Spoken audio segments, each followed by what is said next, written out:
Olá, pessoal. Bem-vindos ao OtorHubCast, o podcast da OtorHub, que conecta médicos a outras áreas da medicina e outras áreas da saúde. Eu sou Pamela Marletti, sou médica otorrino, estou junto com Bárbara Salgueiro, também otorrinolaringologista, na frente desse projeto. E esse episódio chega para você em parceria com a Audiosonic, aparelhos auditivos, referência em tecnologia na saúde auditiva.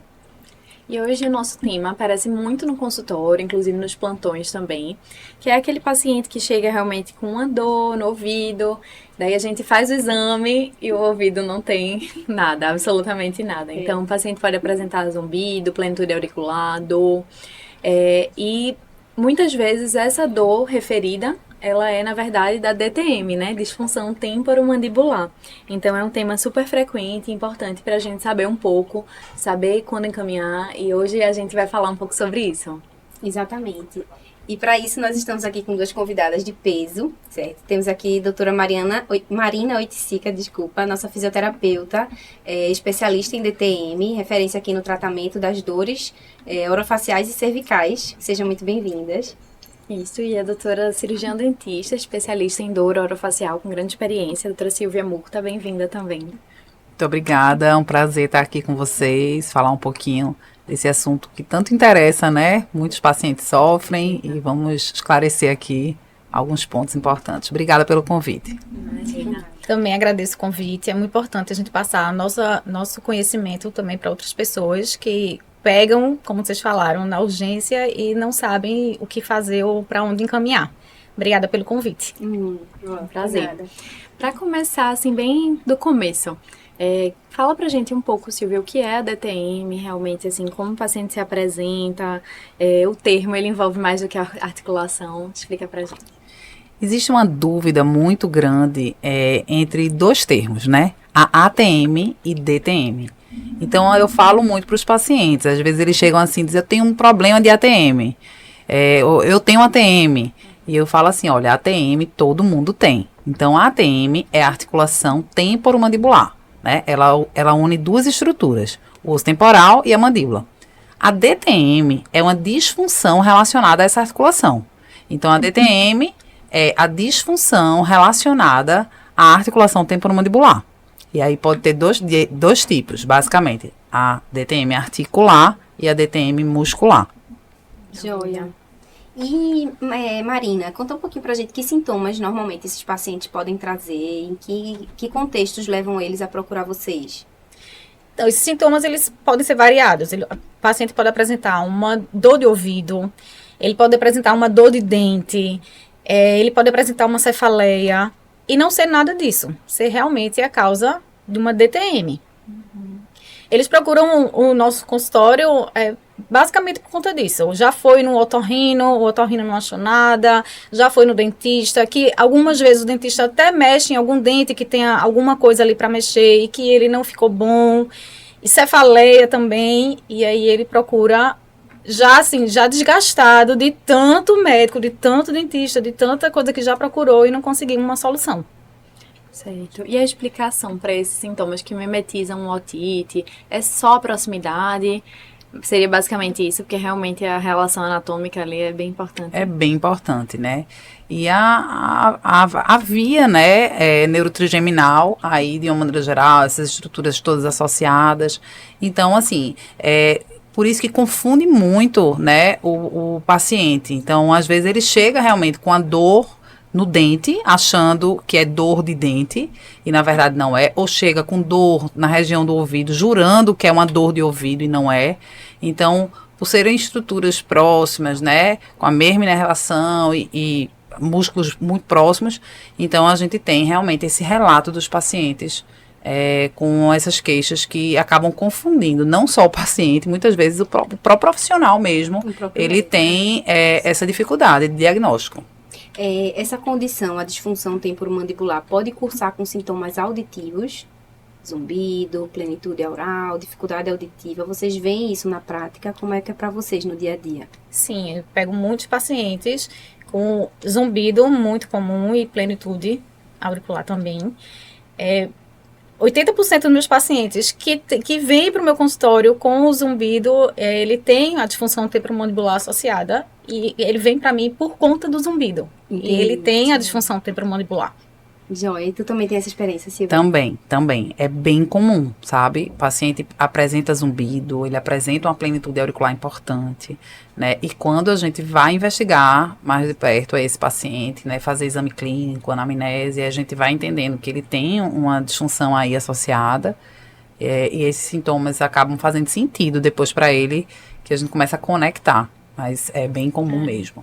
E é um combo realmente que engana direitinho, né? Às vezes, principalmente se o paciente vem com zumbido, porém sem queixa de atalgia, né, de dor, isso confunde ainda mais o otorrino, porque aí a gente fazer exames e investigar para ver se realmente é alguma perda auditiva, se é alguma coisa realmente otológica, né? E que pode existir que uma perda auditiva, né, também. Isso, pode existir concomitante, né? Mas nada impede que um paciente com uma perda auditiva também tenha uma DTM. Exatamente. Então, a gente pode ainda se confundir nesse contexto, porque às vezes a perda auditiva resolve uma parte do sintoma. Aí você protetiza, trata, e ele continua com a queixa. E aí, realmente... Mas você falou do exame clínico, que faz essa diferenciação entre ser auditivo e o do ouvido ou ser auditivo e da DTM. Como é que é esse exame clínico? Conta um pouquinho pra gente como é que é a proximidade essa aí com o paciente. né? Olha, normalmente o paciente já vem para mim referenciado do otorrino. E se não vem, eu peço para voltar. Eu peço para ir no otorrino. Eu acho que assim, o papel inicial é do otorrino, sem dúvida alguma. Eu peço esse filtro, né? E aí, assim, a gente normalmente o otorrino vai fazer alguns exames, né? Vai ver se o paciente tem perda auditiva, vai fazer o exame clínico. E aí, a partir disso, quando o otorrino acredita que não tem ou que eu posso ajudar de alguma forma, ele vai encaminhar. Então, o exame clínico, quando chega para mim, ele já vem com algum diagnóstico aí. Se o paciente tem perda auditiva, se o paciente não tem perda auditiva, enfim. Mas, fora isso, quando chega, eu vou avaliar esse paciente. Então, eu falo sempre, a natureza é muito sábia, né? O paciente vem com dois ouvidos, eu tenho 2 ouvidos e uma boca. Então, eu peço para o paciente realmente falar. Minha consulta passa muito tempo, eu passo 1 hora ali com aquele paciente, porque às vezes é numa fala, um pequeno detalhe que a gente tem ali um diagnóstico. E a partir disso, depois da conversa, da anamnese, a gente vai para o exame clínico, propriamente dito. E esse exame clínico, eu digo assim, o dentista ele precisa não só ver dente, ele precisa ver gente, ele precisa entender o paciente como um todo, né? Então, é necessário, é importante, porque muitas vezes o dentista clínico, como ele não tem essa noção e que o especialista tem, é justamente a questão da palpação da musculatura. É o grande diferencial, tá, nessa área. Então, é realmente palpar o paciente, palpar masseter, palpar o esternocleido, palpar temporal, né, palpar essa musculatura, se tem uma língua dentada, se o paciente se percebe fazendo hábitos. Então, essa parte inicial, né, do exame clínico e anamnese, eu digo assim, é fundamental. A partir disso, a gente tem um diagnóstico assertivo para ter um tratamento, assim, de qualidade, um tratamento que realmente vai resolutivo, né? Então, assim, essa parte é fundamental. Seria, então, a chave, além da anamnese, a palpação, né? Isso, assim... E tua vivência é assim também, como fisioterapeuta, Marina? Também.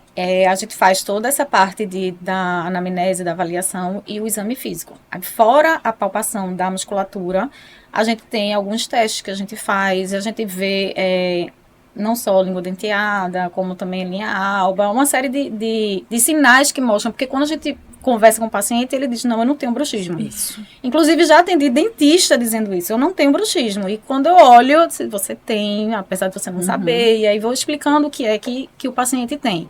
E fora a parte da boca, a gente vê também a cervical.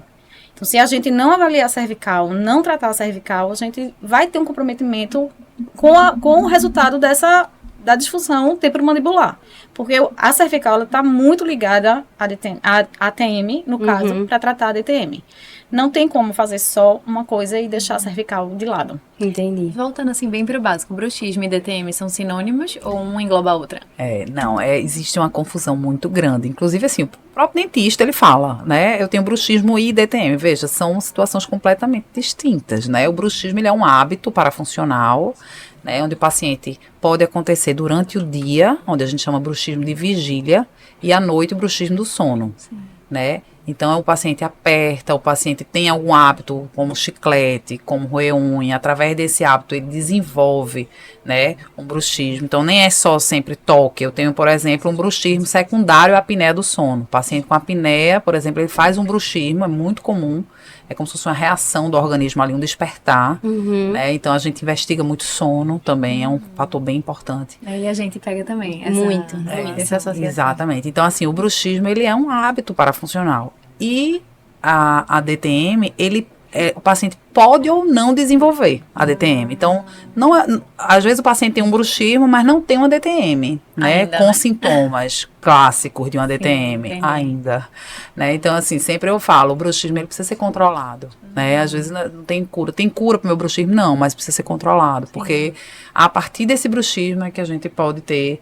então, assim, são situações distintas. Bruxismo é uma coisa, DTM é outra coisa. Eu acho importante essa diferenciação, né? Muito. Muito. Existe realmente uma confusão muito grande, como falei, dos próprios dentistas em relação ao bruxismo. É DTM? Não são sinônimos. Então a gente tá orientando certo, né? Que tem que tratar o quanto antes mesmo, assim, o Isso. bruxismo pra evitar evoluir, né? As consequências. Exatamente. E uma pergunta que eu fico sempre na dúvida, assim. Eu tô lá no meu plantão, no meu consultório, eu pego um paciente que tem uma otalgia ou tem um zumbido. Daí eu costumo palpar a articulação e pedir para ele fazer a abertura. Acho que é o clássico que o otorrino faz. E aí a gente sempre busca atrás de crepto, basicamente, creptodor, né? Creptodor, Tem algo a mais, algum exame que a gente possa fazer realmente para sensibilizar realmente o nosso exame físico, pensando no encaminhamento mais certeiro, assim, algo... Aumentar a algum sensibilidade, teste? né? Do encaminhamento. É bem importante, o que vocês fazem é bem importante, né? Avaliar a abertura, fechamento, avaliar se tem crepitação, se tem algum outro ruído, né? Estalido, se tem dor durante a abertura e fechamento. Avaliar, por exemplo, quando o paciente abre e fecha a boca, se tem desvio na abertura, se tem deflexão. Acontece muito. Isso. Isso é um fator importante, né? Mas quando a gente avalia isso, a gente está só pensando numa possível DTM articular ali. Enquanto que o zumbido somatosensorial está muito mais relacionado, por exemplo, a uma DTM muscular, né? O zumbido somatosensorial ele é DTM muscular.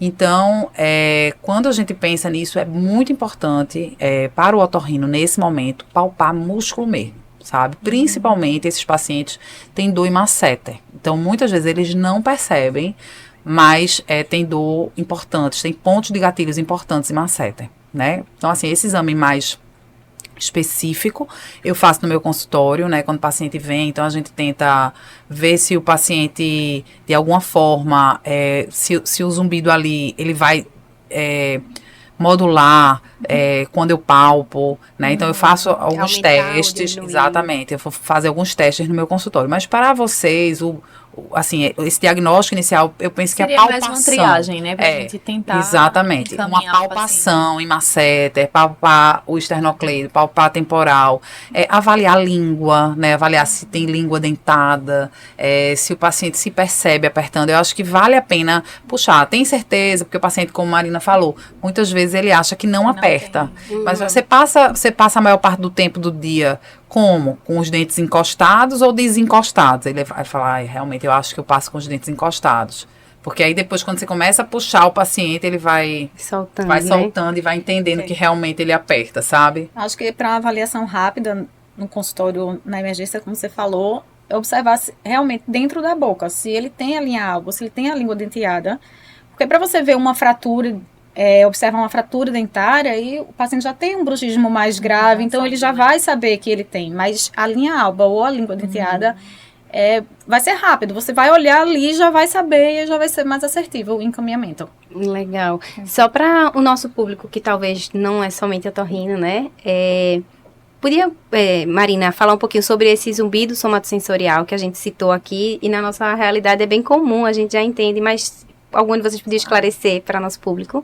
Sim, o zumbido, ele tem no fundo, ele teve uma perda auditiva, uma lesão auditiva, na verdade. Não precisa ser uma perda que veio na audiometria, não precisa ser uma perda comprovada na audiometria, mas ele tem que ter tido uma lesão na via auditiva e a partir daí o paciente vai começar a perceber o zumbido. Quando ele é somatosensorial, ele vai estar ligado à parte muscular. A parte somatosensorial vai estar interferindo nesse zumbido.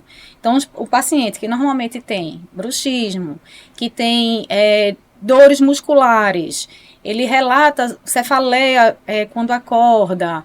Essas características vai mostrar que pode ser uma interferência da via somatosensorial. Perfeito. Então, seria importante encaminhar para fazer uma avaliação. Mas a ideia seria realmente uma modulação daquele zumbido que o paciente sente por outra causa? Ou também existe paciente que não tem nenhuma lesão auditiva e que vai manifestar O zumbido, para o zumbido existir, precisou ter uma lesão. A lesão não precisa permanecer, mas precisou ter tido uma lesão na via auditiva para que esse estímulo chegasse no cérebro para poder o paciente começar a perceber o zumbido. Então, a lesão existiu, não mostrou em exame nenhum, tá tudo correto, tudo certo, não tenho nada. E daí a gente vai ver a parte muscular. Vai ver, normalmente quando você tem o zumbido somatosensorial, você tem o bruxismo, você tem alguma coisa somatosensorial associada. Então, pode ser dor na cervical, dor na região da cintura escapular, você pode ter um comprometimento grande na coluna, mas aí seria uma coisa grande, tá? Pequenos detalhes a gente não leva tanto em consideração. Porque o que a gente vê que interfere mais no zumbido realmente é a parte da cintura escapular, cabeça e pescoço. Legal, perfeito. E ainda falando sobre... ainda falando um pouco sobre o diagnóstico. Quando é que a gente lança a mão, no caso vocês, de diagnóstico por imagem? Então, assim, ultrassom tem papel, tomografia ou ressonância, e quando vocês pedem? É uma curiosidade que eu sempre tenho. O odonto sempre tem um raio-xzinho na sala, né? Mas não necessariamente. Não sei se usa pra isso. Eu não tenho. Então, amiga, respondido. O odonto do clínico, canal, sim, né? o clínico, sim, tem que ter. Mas, assim, eu como não uso mesmo, não precisa, não tenho no né? consultório. Mas é engraçado isso, porque às vezes já aconteceu, mais de uma vez, do paciente e o médico. Médico sendo paciente meu. Aí, o que é que eu posso solicitar? Ou a Já mãe quer médica já quer né? adiantar algum exame. E a secretária, olha, infelizmente ela não tem como só avaliando e tal. Porque às vezes tem essa ideia de que precisa de imagem. Na verdade, eu acho que 90%, 80% dos pacientes eu não peço imagem. Porque como vem a questão muscular muito forte, não necessariamente eu preciso de imagem. Quando é que eu preciso de imagem? Quando esse paciente tem alguma disfunção articular associada, né? Então, das imagens que a gente pede, padrão ouro seria ressonância magnética, né? Para avaliar tecidos moles. Então, se eu quero avaliar disco articular, se eu quero avaliar ligamentos, se eu tenho que avaliar algum deslocamento do disco ali, se o paciente se tem edema, se tem processo inflamatório, eu peço uma ressonância. Se eu quiser avaliar a parte óssea, degeneração óssea, se tem alguma doença degenerativa associada a essa articulação, eu peço uma tomografia computadorizada, porque está muito mais relacionado a tecidos duros, né? Fica mais nítido para a gente visualizar. E a ultrassom, na verdade, ela entra como um papel para checar um procedimento de viscosupplementação, por exemplo. Entendi. Então, entra como ultrassom para checar guiada, né? o procedimento. No caso, um ultrassom é um procedimento guiado por ultrassom, sabe? Tá. Mas, na verdade, para diagnóstico, a gente não utiliza muito ultrassom. Utilizamos mais a ressonância e a tomografia. Mas na quantidade pequena de pacientes, a gente precisa solicitar. Minha vivência clínica é muito mais essa questão muscular, né? Eu digo que no consultório 80% dos casos vem com disfunções musculares associadas. E os 20% ali vem com queixa articular. Às vezes ele tem uma DTM muscular e articular associada, mas a queixa principal, a causa da dor ou do zumbido, está relacionado muito mais à DTM muscular do que articular. Tua vivência assim também, Marina? Sim, na verdade eu não solicito o exame quando o paciente já vem para físio, ele já passou ou pelo otorrino ou pelo dentista, então ele já chega para mim com os exames. Um caso extra que venha e eu perceba que é uma DTM articular, eu encaminho o paciente. Joia. Eu encaminho para o dentista e quando é alguma coisa de zumbido que vem para mim sem ter passado para o otorrino, eu encaminho. Porque ele vai ter que investigar outras coisas do zumbido, não só se ele é somatosensorial. Perfeito.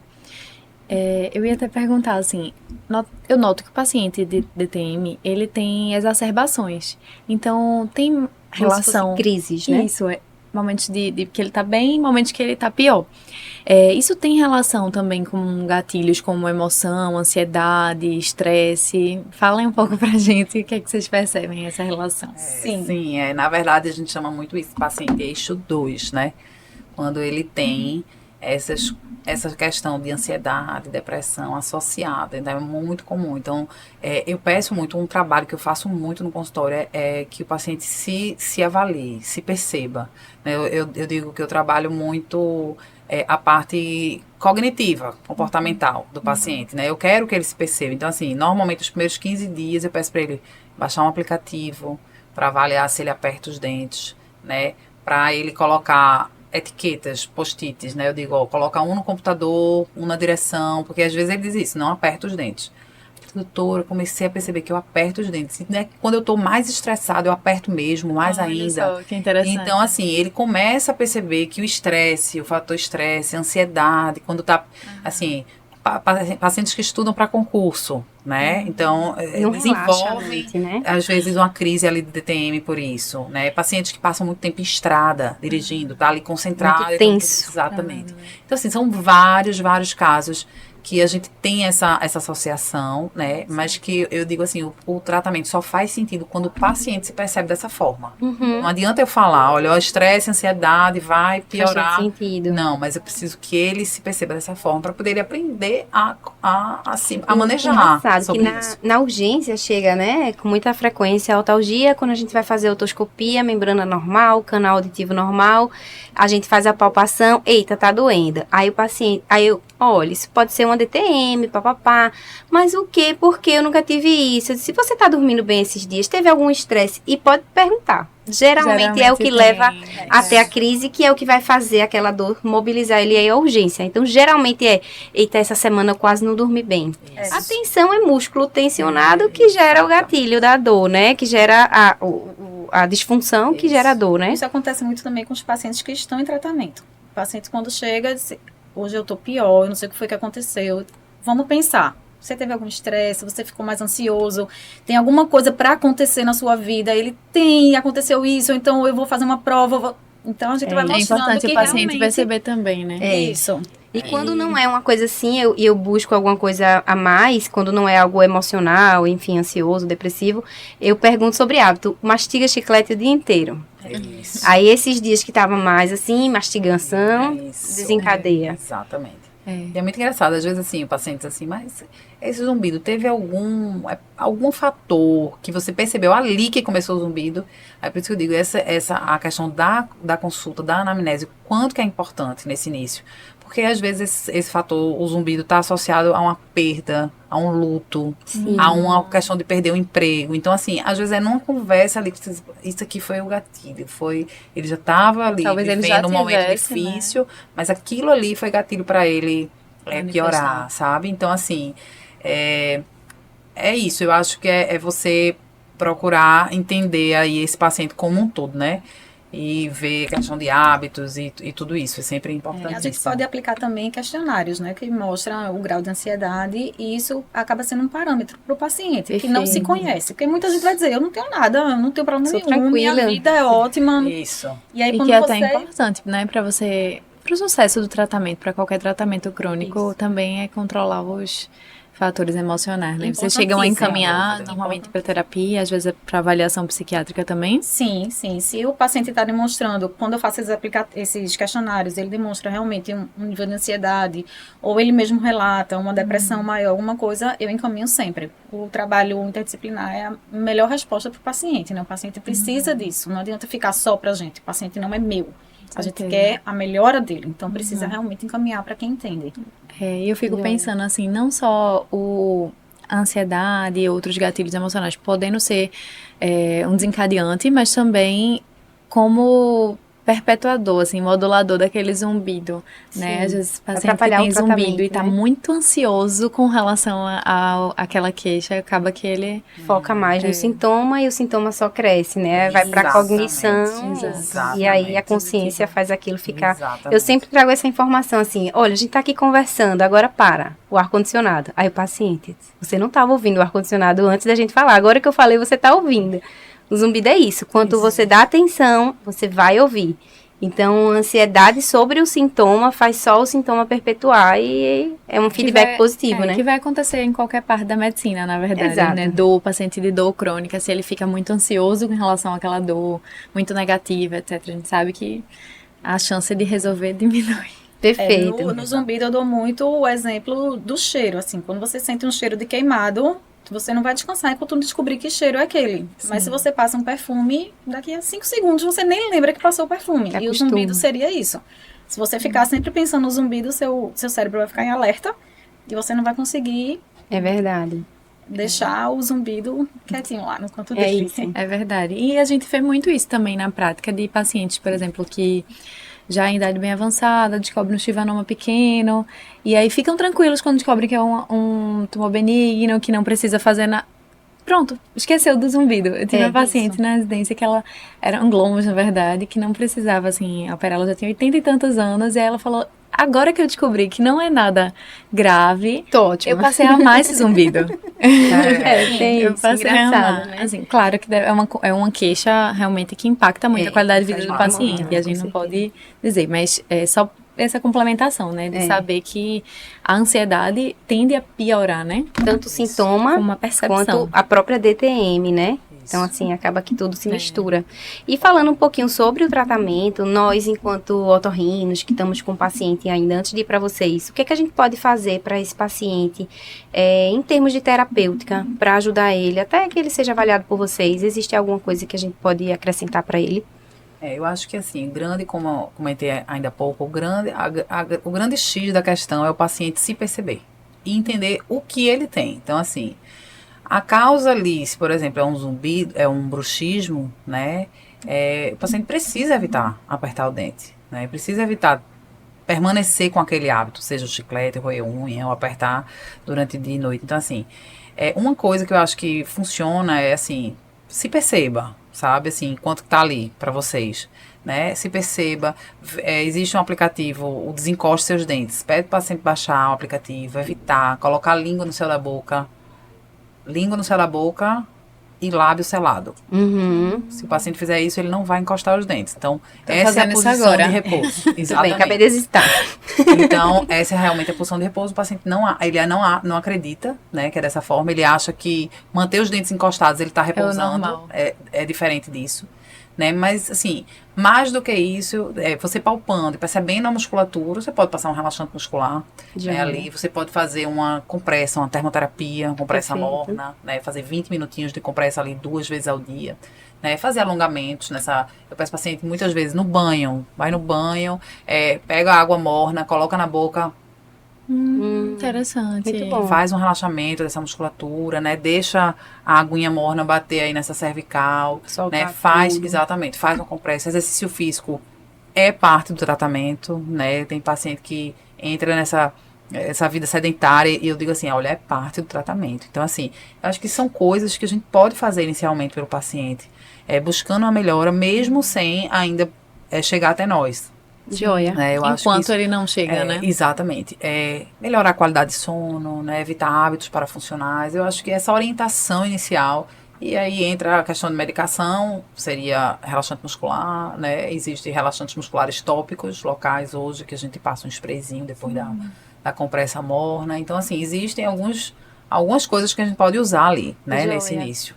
Perfeito. O Quer relaxante complementar alguma muscular coisa? seria mais para DTM muscular. Isso. Então, articular não ajudaria tanto. Isso. Mas aí a gente pode associar o inflamatório junto com o Isso, relaxante muscular. exatamente. No caso de uma DTM articular, que se você percebe uma crepitação, dor para abrir a boca, limitação de abertura, né, aí você pode entrar com um anti-inflamatório. Pensando geralzão, tá? Logicamente Claro. eu tô falando de uma coisa que eu não tô vendo o paciente. Claro. Que aí é no caso de vocês. Mas se tem essa percepção que o paciente tem alguma disfunção articular, Perfeito. pode entrar com um anti-inflamatório, né? Palpar essa articulação, perceber se o paciente tem dor articular, se tem limitação de abertura, crepitação, estalido, aí pode. Mas, de uma maneira geral, entra muito bem o relaxante muscular também, tá?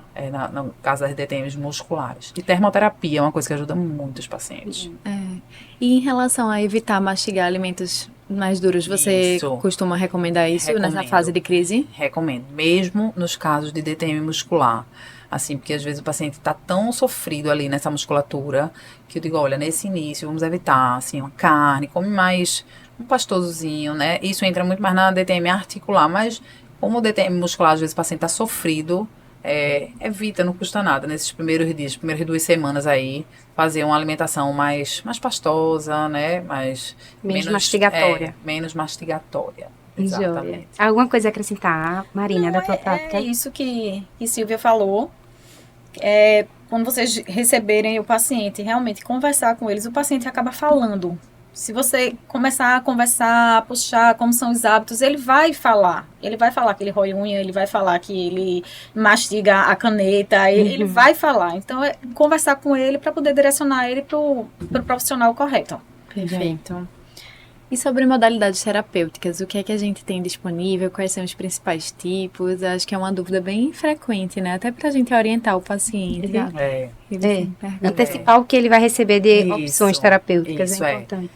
É interessante, porque assim, antigamente a gente achava que uma placa, né? A placa placa vai do resolver. bruxismo. A placa do bruxismo. Vai, faz uma placa. E assim, ainda é muito isso, sabe? O paciente chega no consultório, mas olha, eu já uso placa há 5 anos e não...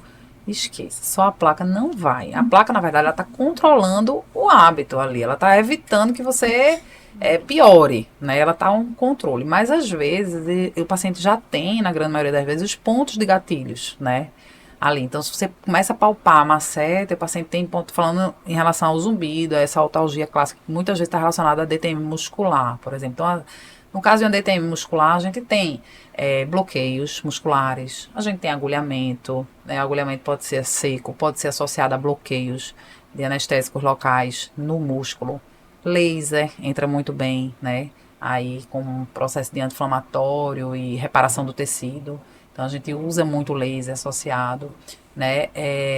Alongamento, fisioterapia, né? Então a gente tem hoje uma infinidade de opções terapêuticas, né? Não vamos, eu digo, não existe receita de bolo, né? Existe Né? um tratamento individualizado pensando na necessidade daquele paciente. Mas hoje a gente tem uma infinidade de opções realmente terapêuticas, né? Buscando ajudar esses pacientes. Interessante, né? Que realmente a gente só escuta muito falar da placa, né? Para bruxismo, mas eu sei que tem várias outras opções terapêuticas disponíveis. Isso. E sobre infiltração articular, que também é uma dúvida minha. Realmente, é assim, quando é que o paciente está indicado? É quando já é um paciente mais idoso? Quando você já nota no exame de imagem a necessidade ou não? Tá. As infiltrações articulares, a gente tem mais de um tipo, né? A gente pode fazer a infiltração com corticoide, por exemplo, né? Quando o paciente está naquela fase, muita dor, né? Uma artralgia clássica, assim, sem conseguir abrir a boca. A gente não pode abusar do corticoide, mas é uma coisa que a gente utiliza ainda em alguns casos no consultório. E tem a viscosuplementação. A viscosuplementação é a infiltração com ácido hialurônico naquela articulação. Quando é que a gente usa, né? O corticoide e o ácido hialurônico? Quando a gente tem uma DTM articular. Então, quando a gente tem processo degenerativo, por exemplo, a gente pensa numa viscosuplementação. Quando a gente tem um deslocamento do disco, aquele paciente que tem o estalido, né, e tá ali para abrir e fechar aquele estalido, aquele paciente que faz aquela deflexão, aquela dificuldade, desvio, para abrir a boca. Então, eu digo muito ao paciente, é como colocar o óleo na maçaneta. Eu vou melhorar a biomecânica dessa articulação, lubrificar. Então, entra muito bem aí, sabe, a viscosuplementação, pensando nesses casos. Então, a gente utiliza muito, né, as infiltrações nessas articulações, nesses casos de uma DTM articular, né. É muito bom também, é muito útil, assim, utilizar o ácido hialurônico em processo degenerativo. Então, se você tem já, às vezes o paciente tem ali um processo degenerativo, às vezes tem alguma doença reumática associada, eu peço muito uma avaliação do reumato, quando é um paciente jovem, né, que a gente vê aquela cortical óssea ali já comprometida numa tomografia. Eu acho que vale fazer a viscosuplementação, sabe? Legal. A gente tem alguns estudos que mostram a cortical já... uma melhora de cortical óssea, melhora da qualidade dessa cortical depois de algumas viscosuplementações sequenciais, assim. Muito bom. Então, acho que vale a pena. Interessante. E tua prática como físio, Marina? O que é que tu faz de diferente ou semelhante com... A gente trabalha muito com terapia manual. carro-chefe para fisioterapia é a terapia manual, são nossas mãos, as técnicas que a gente tem para alongar, para relaxar, para mobilizar a articulação temporomandibular, a gente tem técnica para isso. Fora isso, a gente também usa as mesmas coisas que Silvia acabou de falar, como laser, como agulhamento. A gente não usa com anestésico, a gente usa só o agulhamento seco. A gente usa também muito aparelhos para dores musculares na cervical, como o TENS, que é um aparelho muito, muito conhecido de todo mundo, mas a gente usa também a estimulação vagal. Hoje a gente trabalha muito com a estimulação vagal em pacientes ansiosos, a gente tem uma resposta muito boa, e a gente consegue controlar essa ansiedade e com isso melhora tanto a parte da DTM quanto o zumbido, as queixas otológicas que ele tem. E é uma gama de possibilidades, né? Que a gente tem, que quem vai dizer é o que o paciente está apresentando para a gente. É o que a gente avaliou, a queixa dele, é isso que a gente vai saber o que é que vai usar na hora. Perfeito. E a duração do tratamento também varia muito, em média, assim?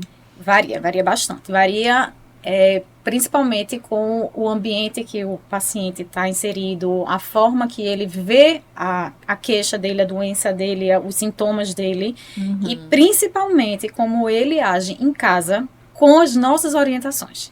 Então, quando o paciente, ele realmente segue, ele faz tudo que a gente manda, ele faz os exercícios, ele faz as compressas, ele faz o que a gente propõe para ele, a resposta é bem mais rápida.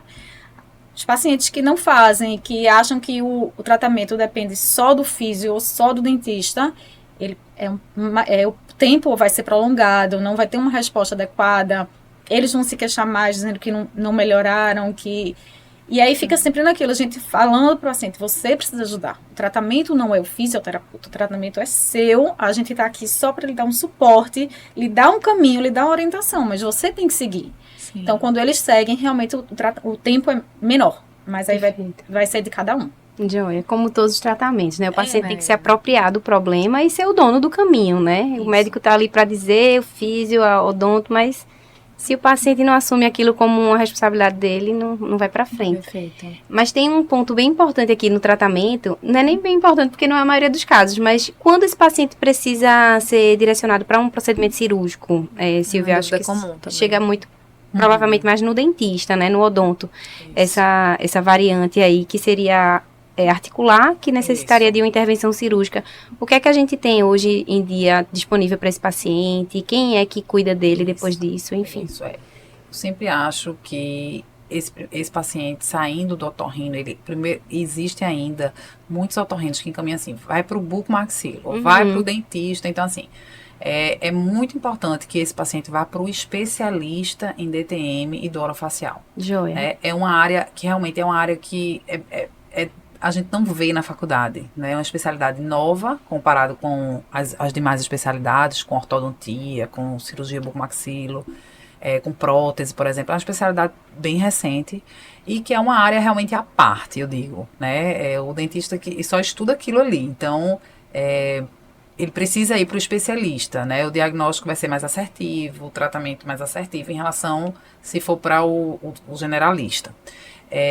E em que momento esse paciente precisa ir para o bucomaxilo? Quando tem indicação cirúrgica. Então, assim, eu sempre acho que passa pelo especialista em DTM orofacial, assim, esgotar todas as possibilidades ali, porque a gente pensar no tratamento conservador, de menos risco para o paciente, né? E depois, no segundo momento, se necessário, buscar o procedimento cirúrgico, que é um procedimento mais invasivo, com mais riscos. Em que momento a gente caminha para o bucomaxilo, né? São casos muito pontuais, são casos muito específicos. Antigamente achava assim, tudo é cirurgia. Hoje em dia se opera muito menos, porque diante do que a gente falou, que você tem opções terapêuticas hoje, não é mais só placa, né? A gente hoje indica muito menos para cirurgia. Quais são os casos que a gente indica? Fratura, basicamente. Tumor, câncer, um tumor ali naquela mandíbula, uma artrose que realmente não tem como o paciente movimentar, né? Então, assim, são casos muito pontuais. Um ankylose, Então, assim, realmente são casos muito específicos, sabe? A minoria da minoria. A minoria da minoria, sabe? Então, assim, eu digo, 80% do que a gente consegue resolver com um tratamento conservador no consultório, sabe? Bom para o paciente. Isso, exatamente. São poucas indicações cirúrgicas, realmente são bem poucas e assim, pontuais, sabe?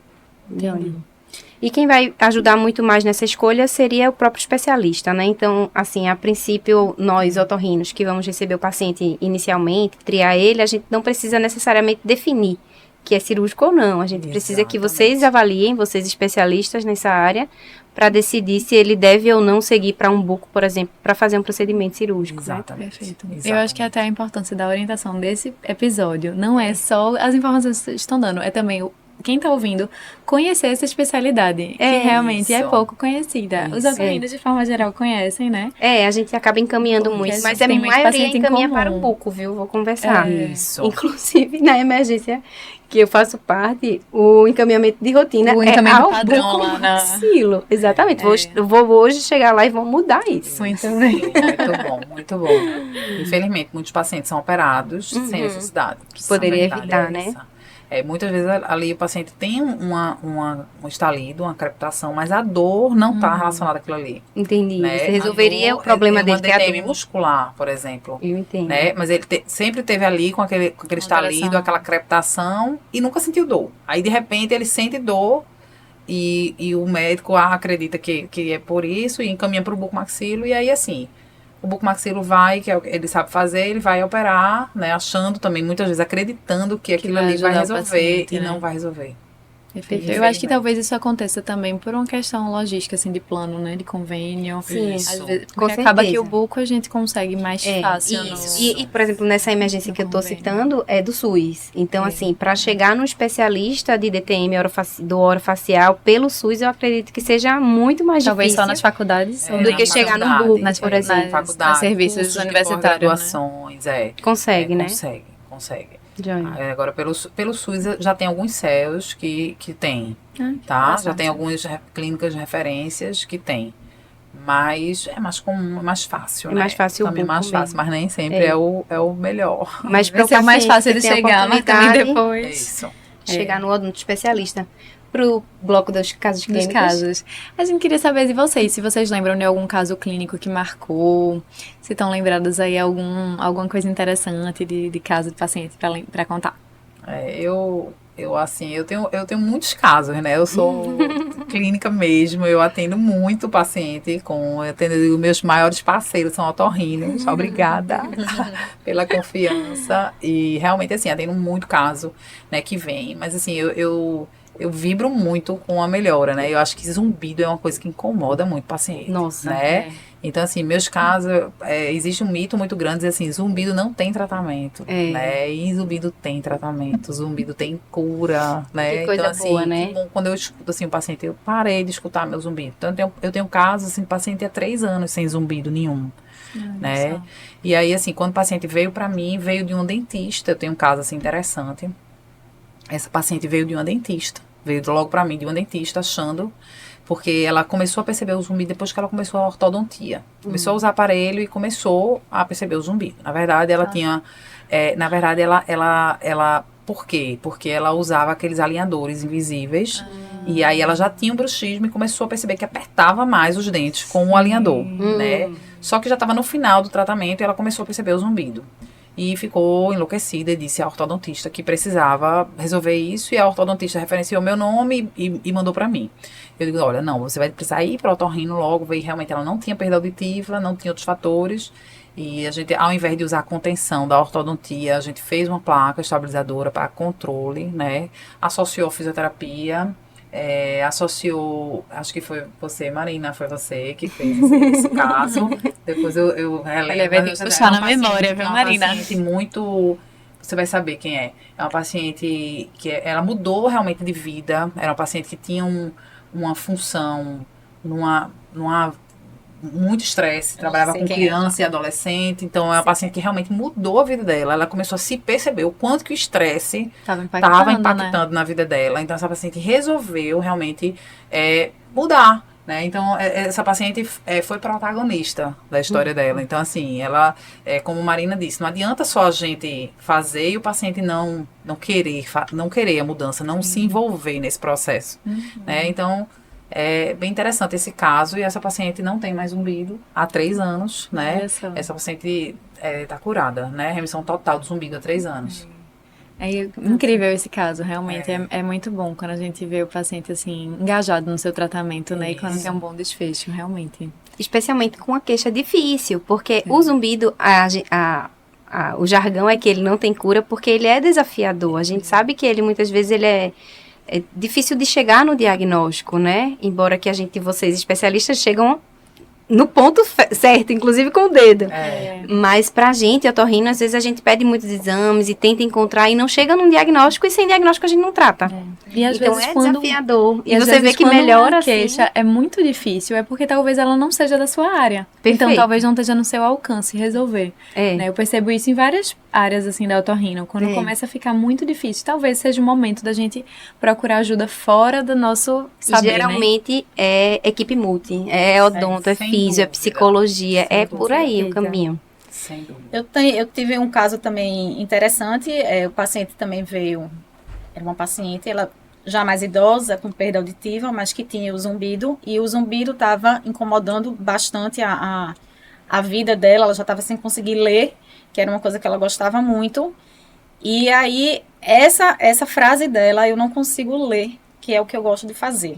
Poxa. Isso aí já, na minha cabeça, como eu já trabalho com isso há algum tempo, então na hora já veio, vamos avaliar os olhos. E aí eu fui direto para os olhos, e realmente, quando eu fazia os testes dos olhos, ela sentia o zumbido piorar. Então aí eu fiz todo o tratamento baseado nos olhos, na musculatura dos olhos, fora a cervical, que tem que ser trabalhada sempre também, a TM, mas meu foco foi os olhos. E aí, com o tratamento, ela entrou em remissão. E até hoje ela está em remissão. Já tem, acho que, 5 anos. Que coisa e a massa, paciente né? está bem. Incrível. E a causa principal do zumbido dela eram os olhos. Existe cura, viu, pessoal? Tem esperança, né? Vocês querem acrescentar algo mais sobre essa temática, Bárbara? Alguma colocação? Não, eu lembrei quando o Silvio estava contando esse caso da paciente que estava fazendo tratamento ortodôntico, que também às vezes a gente pega um paciente que começou a ter queixa na ATM, no caso uma otalgia, algo assim, depois de fazer um procedimento dentário.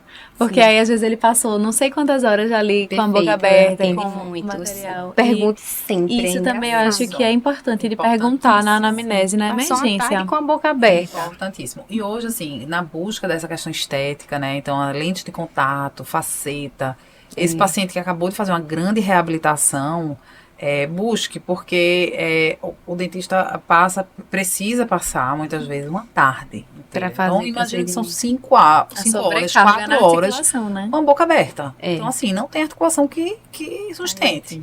Né? Então, além disso, existe hoje antigamente as técnicas de canal, por exemplo, de tratamento de canal, eram várias sessões. Hoje em dia a gente chama de endodontia em sessão única. Então, muitas vezes o paciente fez o canal ali numa única sessão. Passa mais tempo e Passa resolve mais uma tempo. vez. Então, quando a gente pensa assim, o paciente passar muito tempo é uma cirurgia. Não. Nem sempre é uma cirurgia. Nem sempre o paciente foi entubado, nem o terceiro molar. Às vezes são procedimentos clínicos, No mas que consultório. demandam muito tempo daquele paciente de boca aberta. Entende? Isso é super Então, é relevante. importante ficar, isso é bem relevante, eu acho Muito que foi, bom também. foi bem positivo. E me trouxe uma lembrança muito importante também de alguns pacientes que eu operei amígdala. Principalmente em adulto, que é a amígdala mais difícil, que você tem mais trabalho Demora para dar mais. um ponto, demora, sangra, DTM no pós-operatório. Uma dor de Isso, ouvido, o ouvido tá normal. Eu disse, olha, pode ser da cirurgia, porque realmente a gente acaba que tem uma inervação muito parecida ali da amígdala para o ouvido, né? E aí, quando fui ver DTM, eu disse, vai ter que ir agora para um especialista nessa área, porque a cirurgia fica muito tempo aberta e às vezes não precisa nem muitas horas, 1 ou 2 horinhas, para quem já não tem uma ATM muito boa, isso já é suficiente, Isso. né? Exatamente, perfeito. Foi Então bem, a gente que opera a boca aberta tem que lembrar desse detalhe aí no pós-op também. É verdade. Gente, que episódio. Eu queria agradecer muito a presença de vocês, todas as contribuições. Estamos sempre disponíveis também, se lembrarem de outros assuntos, nós queremos estar aqui com Perfeito. vocês, sempre acrescentando. Sim, temos muito o que acrescentar uma a outra, assim, e trocar e trazer para nossa audiência aí. Muito obrigada pelo episódio, pela parceria. Perfeito. Quem está vendo em casa, sempre é bom lembrar quando tiver casos de pacientes com dor de ouvido, com atalgia, dor muscular, com otoscopia normal, tem que lembrar realmente da DTM. Perfeito. É isso. Continuem isso. acompanhando a gente para mais episódios como esse. E segue a gente no Instagram, @autohub_. Isso. Meninas, obrigada. Obrigada pelo convite mais uma vez. E até a próxima, se Deus quiser. Perfeito. Obrigada. Prazer nosso. Obrigada pelo convite, foi ótimo estar aqui com vocês. Que bom, Maravilha. obrigada. Tchau, tchau, pessoal.